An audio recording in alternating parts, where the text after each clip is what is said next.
छुआछूत। छुआछूत पर अक्सर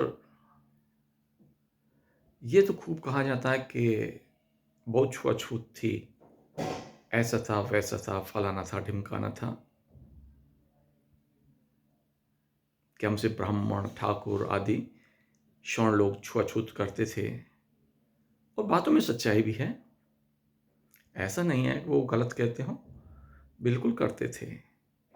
लेकिन क्यों करते थे, इस पर भी तो ध्यान देने की जरूरत है।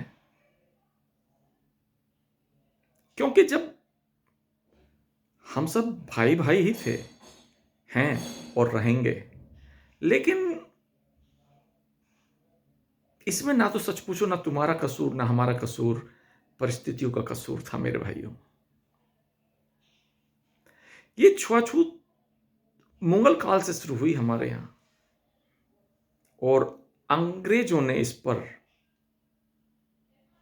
और ज्यादा उत्प्रेरक का काम किया और इसको और बढ़ावा मिला। अंग्रेजों ने मुख्य रूप से आग लगाने का काम किया, घी डालकर। क्योंकि मुगल जहां उनका तो एक तरफा, आओ काटो, नहीं तो अगर जब तक मान रहा है तो सही है, नहीं मान रहा बात को तो काटो। लेकिन जो अंग्रेज है वो थोड़ा बुद्धि हो, जोश में होश नहीं खोते। उन्होंने जलती हुई आग में घी डाला। असल में ऐसा हुआ था, जब मुगल आए थे तो उन्होंने अपने जानवर काटने के लिए, उनकी खाल उतारने के लिए, अपने पखाने लैट्रिन साफ करने के लिए गरीब लोगों को चुना, जिसमें अधिकतर दलित ही थे, चुना और वर्षों वर्षों काम कराया। अब देखिए, निश्चित सी एक प्रैक्टिकली बात बताता हूं, अगर कोई एकदम से गंदा काम कर रहा है तो आप निश्चित ही उससे थोड़ा सा हटके रहना पसंद करेंगे, उससे दूर हटके रहना पसंद करेंगे। एक प्रैक्टिकली बात है, मैं भी आप भी। तो धीरे धीरे उनकी संतति, उनकी पीढ़ियां पैदा होती रही और ये छुआछूत बढ़ती चली गई। निश्चित ही थी छुआछूत, लेकिन वो कारण थी कि वो उनसे इतना गंदा काम लिया गया कि धीरे धीरे छुआछूत बढ़ती चली गई। और बाद में तो ऐसा हुआ कि भाई संतान की संतान से भी छुआछूत होने लगी, उसकी अगली पीढ़ी में भी छुआछूत होने लगी, क्योंकि जन्मानुसार ही सब होता है। तो फिर अंग्रेजों ने इस पर एक अंग्रेजों ने इस पर बहुत ही घीघट काम डाला, और उन्होंने हाईलाइट किया कि देखो ये आपसे छुआछूत करते हैं, आपके साथ खाते नहीं, बैठते नहीं, अपना आप तो छुआछूत तो रखते थे पूरी। अंग्रेजों ने ये काम किया कि आपके साथ बहुत छुआछूत रखते हैं, तुम्हारे साथ बैठ के खाते नहीं है, और आपको, और धीरे धीरे अंग्रेजों ने ये करा कि जो हमारे मनुस्मृति आदि जो ग्रंथ थे उनमें कुछ ऐसी बातें डाल दी। मनुस्मृति में हमेशा जातियां कर्मानुसार थी। आपने देखा होगा कि पुराने जमाने में जो हमारे धार्मिक ग्रंथ हैं, या जितनी भी हमारे यहाँ महाभारत रामायण काल, इसमें शादी तक में जातिवाद नहीं था, स्वयंवर होते थे। कोई किसी भी जाति में शादी करे, कोई ऐसी बात नहीं थी। स्वयंवर प्रथा आप जानते ही हैं। लेकिन अब मुगल काल में उन्होंने, ऐसा होगा कि ये जाति प्रथा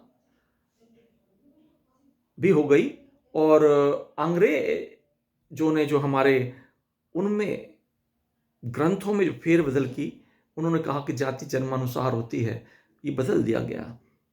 मनु की जाति जो कर्मानुसार थी उसको जन्मानुसार कर दिया, और फिर बाद में लोगों में भी कुछ बुराई आ गई। ऐसा नहीं है, कुछ हिंदुओं ने भी अपने इसका क्योंकि वो संतति को, हर कोई ये चाहता है कि भी डॉक्टर का बेटा डॉक्टर, मास्टर का बेटा मास्टर बने, इसी लालच उन्होंने इस व्यवस्था को धीरे धीरे धीरे धीरे जन्मानुसार कर दिया। अब जन्मानुसार कर दिया, अंग्रेजों ने उसमें फिर इस भेदभाव में, छुआछूत में घी डाल दिया, तो एक विद्रोह हो गया। होना ही होता है।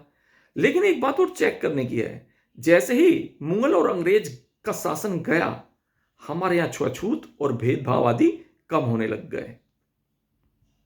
उसमें आज तो वैसे हमें एक सरसरी निगाह से देखें तो डॉक्टर अंबेडकर का जो एक विद्रोह था, बुरा लगता है, लेकिन छुआछूत खत्म करने के लिए, उनकी आर्थिक स्थिति अच्छी करने के लिए ये ठीक ही था। और आज हालात विपरीत हैं, बदल गए हैं। अंबेडकर को भी एक अवतार ही मानिए, लेकिन एक चीज और देख लीजिए, धर्म से अंबेडकर अलग नहीं हो पाए। बौद्ध धर्म तो हिंदू धर्म की एक शाखा था, उन पर बहुत से उन्हें लालच दिए गए, ईसाई बन जाओ, मुसलमान बन जाओ, लेकिन वो धर्म से अलग नहीं हो पाए। वो जानते थे कि इस सृष्टि में अगर कोई धर्म है तो वो सनातन है। तो अंबेडकर को एक आप अवतार की तरह मानिए। और एक बात और बताता हूं, मैं अपने भविष्य की दृष्टि से, हो सकता है मैं गलत हूं, लेकिन मुझे दिखता है अगला जो अवतार होगा वो भी एक दलित ही होगा, और वो कल की अवतार होगा, और वो हिंदुओं को जोड़ कर रखेगा।